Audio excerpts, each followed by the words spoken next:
Seterusnya saya ingin mempersilakan Yang Berhormat Kulai. Silakan. Terima kasih Datuk Speaker. Belanjawan 2021 ini merupakan belanjawan yang tertinggi, yang terbesar.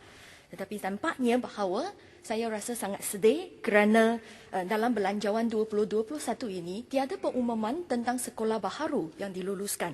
Dalam belanjawan 2020, Pakatan Harapan meluluskan 8 buah sekolah baharu termasuklah Putrajaya dan juga Marang. Belanjawan 2021 ini merupakan satu belanjawan untuk melawan COVID-19. Tetapi akhirnya kita tak luluskan sebuah pun sekolah baharu. Jadi saya nak tanya, bagaimana kita nak pastikan bahawa budak-budak kita dapatlah amalkan penjarakan fizikal apabila mereka balik ke sekolah. Menurut NUTP, 50 buah sekolah melaksanakan sistem penggiliran bagilah memastikan penjarakan fizikal berlaku. Murid-murid kita mengambil giliran untuk balik sekolah kerana situasi sekolah yang sangat sesak. Pada tahun 2019, Kementerian Pendidikan Malaysia menggemukakan 17 cadangan kepada EPU untuklah cadangan sekolah baharu kepada EPU. Malangnya, kebanyakan permohonan KPM ini telah ditolakkan. Jadi saya rasa sangat sedih kerana saya percaya bahawa mestilah tahun ini KPM akan mengemukakan cadangan sekolah baharu yang sama kepada EPU. Tetapi kenapa tempat-tempat yang sesak sepertilah Bukit Jalil, sepertilah Ceras, sepertilah Putrajaya, sepertilah Kota Warisan, Kota Kemuning, tempat-tempat ini tidaklah diberi keutamaan. Saya nampak bahawa satu dana yang sebanyak 85.5 juta ringgit diberikan kepada jasa. Saya nak cadangkan di sini bahawa marilah kita gunakan peruntukan ini untuk mendirikan, membangunkan sekolah baharu. Peruntukan sebanyak 85.5 juta ini bolehlah membina sekurang-kurangnya 2 hingga 3 buah sekolah baharu. Bukankah lebih baik kalau kita gunakan peruntukan ini untuklah manfaat murid-murid dan bukanlah untuk agenda politik PH. Ataupun kalau kita tak mahu mendiri sekolah baharu, 85.5 juta ringgit ini juga boleh digunakan untuklah memperbaiki sekurang-kurangnya 10 hinggalah 12 buah sekolah daif. Ataupun kita boleh melengkap 855 buah sekolah denganlah kemudahan mesra OKU. Ataupun kita juga boleh menggunakan peruntukan ini untuklah memberi 142,500 unit tablet peranti yang berharga RM600 seunit untuklah pembelajaran dalam tarian murid-murid kita. Dan ini saya nak bergerak kepada isu kedua. Beberapa ahli maklumat telah sebut bahawa semasalah pandemik COVID-19 ini, sekolah kami telah tutup. Sejaklah 9 hari bulan November sampailah sekarang. Penutupan sekolah dibuat di seluruh negara. Tetapi sebenarnya KPM sendiri juga menyedari bahawa masihlah wujud jurang digital dalam kalangan murid yang terdiri daripada pelbagai latar belakang sosio-ekonomi, sama ada di kawasan bandar, luar bandar ataupun kawasan-kawasan pendalaman. Sebelum saya, 2 orang ahli parlimen juga sebut, sepertilah Kuala Krai telah sebut bahawa 1/3 kawasan kalau tak ada liputan internet. Dan juga Yang Berhormat Julau juga sebut bahawa di kawasan beliau banyak murid-murid tak ada liputan internet. Jadi saya nak tanya, sekarang kita tutup keseluruhan sekolah di seluruh negara. Bagaimana kita nak pastikan bahawa pembelajaran dalam tarian ini bolehlah dijalankan dengan lancar? Kajian yang dibuat oleh KPM sendiri telah menunjukkan bahawa masih terdapat hampir 37% murid tidak mempunyai sebarang peranti bagi membolehkan mereka mengikuti pembelajaran secara dalam tarian. Dan lapatan ini juga menunjukkan bahawa sebahagian besar murid tidak dapat mengikuti pembelajaran secara dalam talian dengan berkesan kerana tidak memiliki peranti bersesuaian dan terdapat juga kekangan dalam akses kepada internet. Jadi keadaan ini telah menyebabkan bahawa pembelajaran dalam talian tidak dapat berlaku secara menyeluruh dan seragam kepada semua murid. Jadi saya nak tanya, kajian telah dibuat oleh KPM. Dan mereka juga faham dan sedar tentang jurang digital yang sangat ketara ini. Tetapi dalam Belanjawan 2021 ini, apakah pendekatan yang dicadangkan untuklah mengatasi isu-isu ini?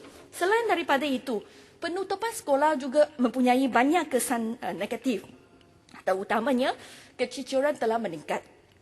Berdasarkan rekod KPM, statistik awal murid cicil di Malaysia pada peringkat rendah pada tahun 2020 menunjukkan peningkatan, iaitu 0.13% berbandinglah 0.12% pada tahun 2019.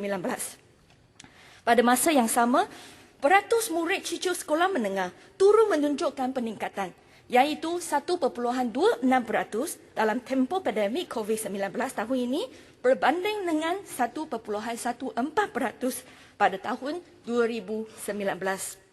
Selain daripada itu, kajian daripada UNICEF juga tunjuk bahawa walaupun hadir ke sekolah, seorang daripada 5 orang kanak-kanak hilang minat bersekolah selepas PKP.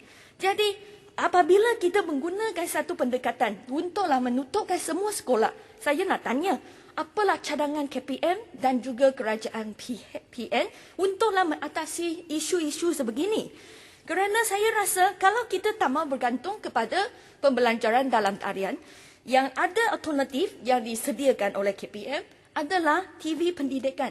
Tetapi saya rasa setakat ini, TV pendidikan ini adalah amat kurang memuaskan.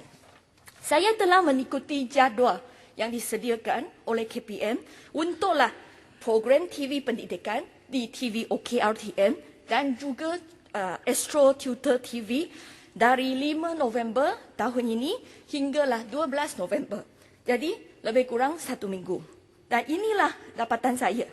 Pertama, untuklah tingkatan 6, hanyalah 3 subjek, 3 mata pelajaran yang diajarkan, iaitu fizik sebanyaklah 55 minit, ekonomik sebanyaklah 27.5 minit dan sejarah untuk 27.5 minit.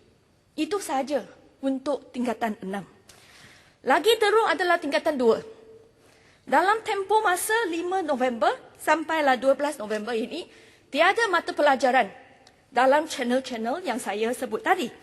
Berbanding juga dengan sekolah rendah, situasi yang sama. Tahun 1, darjah 1, hanya 1 mata pelajaran yang disiarkan, iaitu matematik sepanjang 30 minit. Di sekolah rendah, untuk tahun 1, untuk darjah 1, 1 minggu sepatutnya seorang murid bolehlah belajar matematik sepanjang 300 minit seminggu. Tetapi dalam TV Pendidikan 3, kita untuk tahun 1 hanya 30 minit yang disediakan. Sama juga untuk tahun 3. Matematik 30 minit seminggu. Bahasa Melayu 150 minit seminggu. Bahasa Inggeris 30 minit seminggu. Jadi untuk seminggu, tahun 3, program yang disiarkan itu adalah sebanyak 210 minit seminggu. Berbanding dengan tahun 1, saya rasa ini agak baiklah. Tetapi, bayangkan, untuk tahun 3, 1 minggu kalau mereka berada di sekolah, jadual untuk mereka belajar adalah sebanyak 1,500 minit seminggu. Jadi apabila kita berbanding 210 minit seminggu dengan 1,500 minit seminggu, kita tahu bahawa ini program TV pendidikan ini sangat-sangat tidak memuaskan. Jadi saya nak tanya, saya faham dan saya setuju bahawa untuk kawasan merah, zon merah, kita tutup sekolah.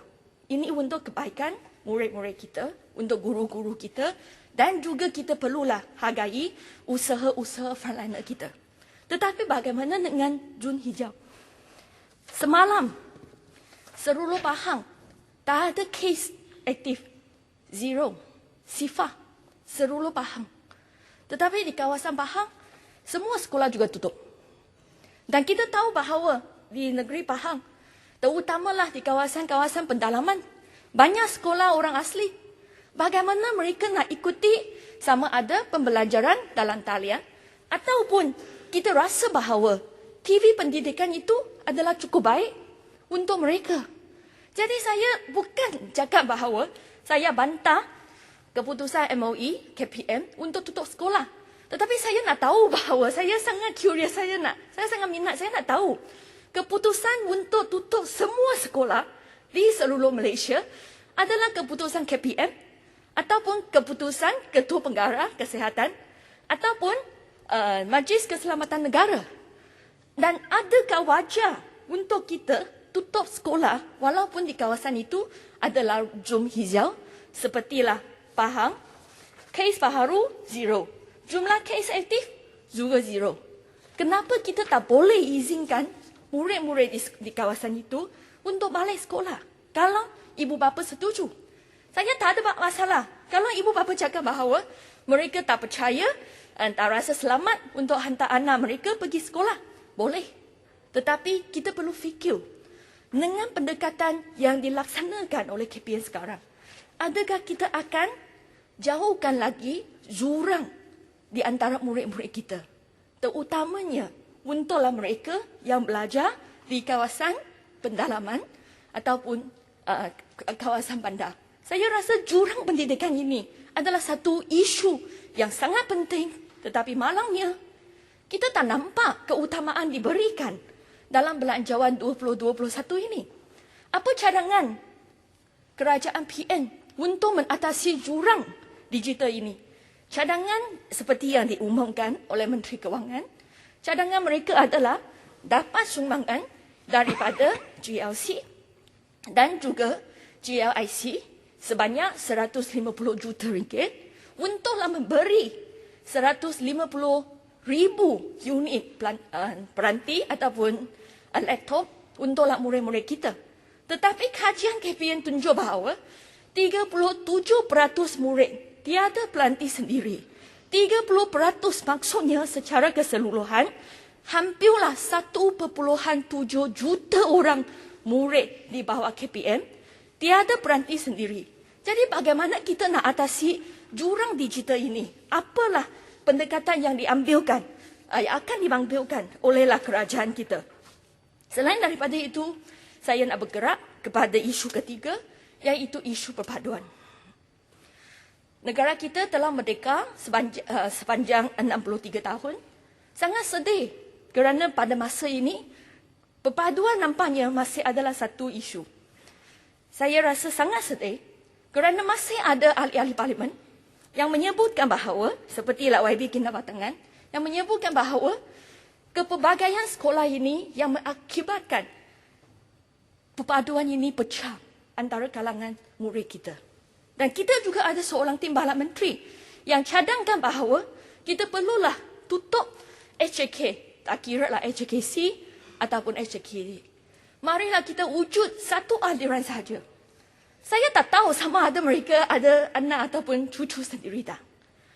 Di kawasan saya, kawasan yang saya duduk, saya tinggal, anak saya pergi ke HJKC, tetapi mereka juga ada kawan yang pergi ke SK, yang pergi ke sekolah swasta antarabangsa, ada yang pergi ke sekolah antarabangsa, juga ada murid-murid ataupun budak-budak yang pergi ke sekolah agama antarabangsa.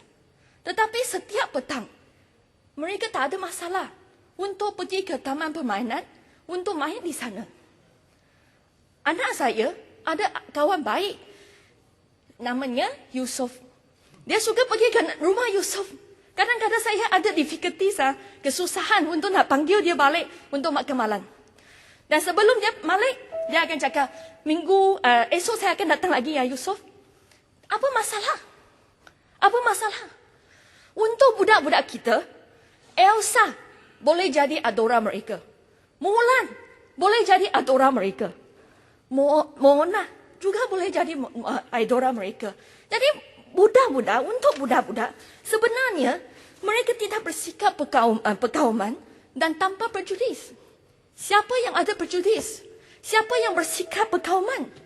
Malangnya, antara ahli-ahli parlimen yang bersikap begitu. Apabila kita nak cakap bahawa, marilah kita wujudlah satu adiran. Marilah kita hapuskan SJK. Saya nak tanya, sama ada ahli parlimen yang berhormat tersebut jugalah cadang supaya kita juga tutuplah semua sekolah antarabangsa. Semua sekolah swasta. Tahu tak bahawa kita ada 66 sekolah rendah swasta. Kita juga ada 59 sekolah rendah agama. Kita juga mempunyai 153 sekolah antarabangsa. Dan saya percaya bahawa mungkin di antara kami ada orang yang hantar anak-anak mereka ataupun cucu-cucu mereka pergi ke sekolah antarabangsa. Saya tak akan mempertikaikan hak mereka. Dan saya nak tanya, adakah kerana mereka buat satu keputusan sedemikian, kita akan cakap bahawa ahli yang berhormat itu tak cintai Malaysia? Ataupun anak mereka tak layak untuk jadi orang Malaysia? Jadi saya nak tegaskan di sini bahawa kalau kita nak nampak perpaduan antara pelbagai kaum, antara semua warga Malaysia, janganlah kita salahkan budak-budak yang mungkin pergi ke sekolah swasta, sekolah antarabangsa, SK ataupun SJK. Biarlah kita fikirkan kenyataan kita, sama itu yang akan pecah belahkan rakyat kita. Sekianlah ucapan saya pada hari ini. Terima kasih. Terima kasih Yang Berhormat Kulai.